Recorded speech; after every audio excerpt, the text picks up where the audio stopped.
안녕하세요. 이명기 목사입니다. 오늘은 예레미야 50장 묵상입니다. 열방을 향한 심판 신탁의 마지막 대상은 하나님의 심판 도구로 사용된 바벨론입니다. 이 신탁은 시드기야 통치 제4년인 것을 알 수 있습니다. 하나님은 유다를 심판하시기 위해 바벨론을 심판의 도구로 사용하셨지만 바벨론도 범죄로 인해 하나님의 심판을 받을 것입니다. 이것은 하나님이 북이스라엘을 심판하시기 위해 아수르를 사용하셨지만 아수르도 범죄로 인해 멸망을 당했던 것과 같은 맥락입니다. 신탁을 열방 중에 선포하라는 명령이 예레미야에게 주어집니다. 바벨론의 우상들은 북쪽에서 오는 나라에 의해 파괴되어 수치를 당할 것입니다. 이때 이스라엘과 유다 자손들이 회개하며 약속의 땅으로 돌아올 것입니다. 하나님의 백성이 하나님께 지은 죄로 인해 바벨론에 의해 심판을 받았지만 바벨론에 하나님의 심판이 임할 때 이스라엘은 해방의 날이 될 것입니다. 바벨론은 하나님의 명령을 받은 큰 민족의 무리에 의해 파괴되고 약탈당할 것입니다. 이 북방 나라는 바로 고레스의 바사를 가리킵니다. 바벨론은 본래 메대와 바사의 연합군에 의해 정복되었으나 메대는 뒤에 바사에 병합되었습니다. 바사는 바벨론 제국의 내분을 틈타 그 수도인 바벨론에 무혈 입성함으로써 바벨론을 대신하여 당시 세계의 새로운 주인이 되었습니다. 고레스 왕은 BC 538년 자국 내에 있는 포로들의 본토 귀환 칙령을 선포하였고 이로 인해 이스라엘 백성들은 그들의 본토로 돌아오는 것은 물론 성전과 나라를 재건할 수 있었습니다.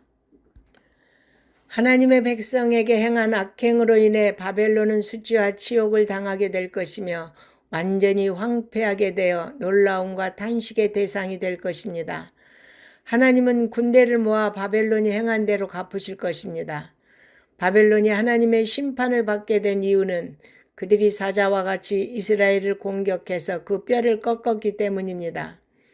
바벨론은 아수르와 같이 하나님의 징벌을 받을 것이며 이스라엘은 약속의 땅으로 되돌아올 것이고 하나님의 용서의 은혜를 경험할 것입니다. 하나님은 바벨론을 칠 대적에게 공격을 직접 명령하십니다. 이 전쟁에서 바벨론은 큰 파멸을 피할 수가 없습니다. 왜냐하면 하나님이 친히 바벨론을 잡으려고 올무를 놓으셨기 때문입니다. 바벨론의 대적은 하나님이 바벨론에게 행할 일을 대행하는 자들입니다. 바벨론이 멸망을 당하게 된 원인은 그들이 이스라엘의 거룩한 자 여호와를 향해 교만했기 때문입니다. 그러므로 하나님이 바벨론을 대적하시고 완전한 파멸로 보복하실 것입니다. 하나님은 바벨론에게 학대를 당하고 억류된 그분의 백성에게 자신이 구원자이심을 선언하십니다. 그러므로 그분의 백성에게는 평안을 약속하시지만 바벨론에게는 파멸을 선고하십니다.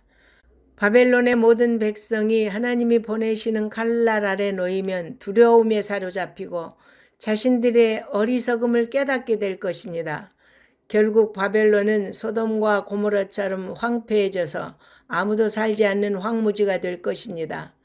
바벨론이 칼에 의해 멸망할 것이라는 선언이 하나님이 보내시는 한 민족에 의해 순식간에 이루어질 것이 선포됩니다. 이 민족의 공격에 바벨론 왕은 두려움에 사로잡히고 감히 하나님의 택한 자를 대적하지 못할 것입니다. 예레미야는 하나님의 택한 한 민족을 통해 바벨론을 멸망시키려는 것이 하나님의 계획임을 알라고 외칩니다. 바벨론의 멸망은 열방 중에 분명히 알려지게 될 것이고 바벨론의 멸망을 들은 열방은 두려움에 떨 것입니다. 하지만 이 선언은 유다 백성에게 회복에 대한 소망을 갖게 합니다. 왜냐하면 이 심판을 행하시는 하나님이 이스라엘의 강한 구원자이시기 때문입니다. 세상의 역사는 하나님 말씀이 펼쳐지는 무대와 같습니다. 하나님이 뜻하시는 것은 반드시 이루어집니다. 믿는 자를 향한 하나님의 모든 약속은 성취될 것이고 악인을 향한 철저한 심판은 반드시 실행될 것입니다. 그러므로 우리는 말씀을 성취하시는 하나님의 역사를 바라보며 철저히 하나님의 말씀을 의뢰하며 살아가야 할 것입니다. 아멘.